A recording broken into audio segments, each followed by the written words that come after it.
Assalamualaikum, saya Imran Hakim. Saya hari ini nak buat video assignment saya yang bertajuk Sosial Media dan Digital Marketing Strategy BMKF 3192.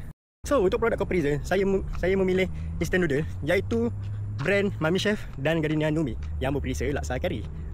Perbezaannya tak jauh mana, diorang sama, cuma untuk Mami Chef dia menggunakan teknologi mi tarik.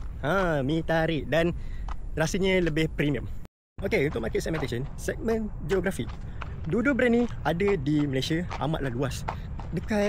Korang boleh cari dekat pasar mini, contohnya dekat 99 ada, ataupun mahu dekat EcoSafe, dekat Aeon, ada juga. So memang senang nak cari dua-dua brand ni. Segmen demografi, pengguna siapa yang sesuai untuk dua-dua ni? Dua-dua adalah sama, sesuai untuk orang muda, dewasa, yang nak bekerja dan pelajar. So sesiapa pun boleh makan, kecuali kanak-kanak yang bawah umur tak boleh, sebab membahayakan kesihatan. Dan untuk orang dewasa pun bahaya juga kalau makan banyak. Okey, segmen psikografi. Untuk pengguna Mami Chef, diorang memilih untuk rasa tekstur premium tu, ala-ala restoran macam tu. Tapi untuk pengguna Gardenia Nomi, diorang untuk sekadar makan dan cepat dan siap.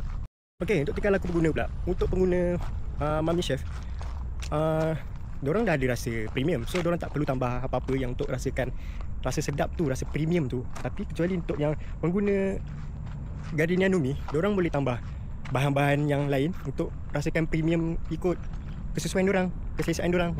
Macam tu lah. Okey, untuk perbandingan harga pula, dua-dua sama je harga, bezanya 10 sen, 20 sen macam tu je. So untuk packaging pula, packaging Mami Chef dia nampak premium, gelap.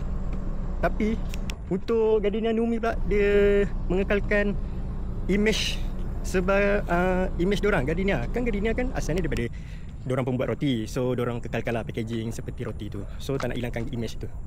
Kedua-dua brand mempunyai kelebihan dan kekurangan masing-masing. Mengikut cita rasa pengguna, mereka nak pilih yang mana. Kalau ikut saya akan memilih Gardenia Nomi kerana boleh tambah bahan ikut cita rasa saya.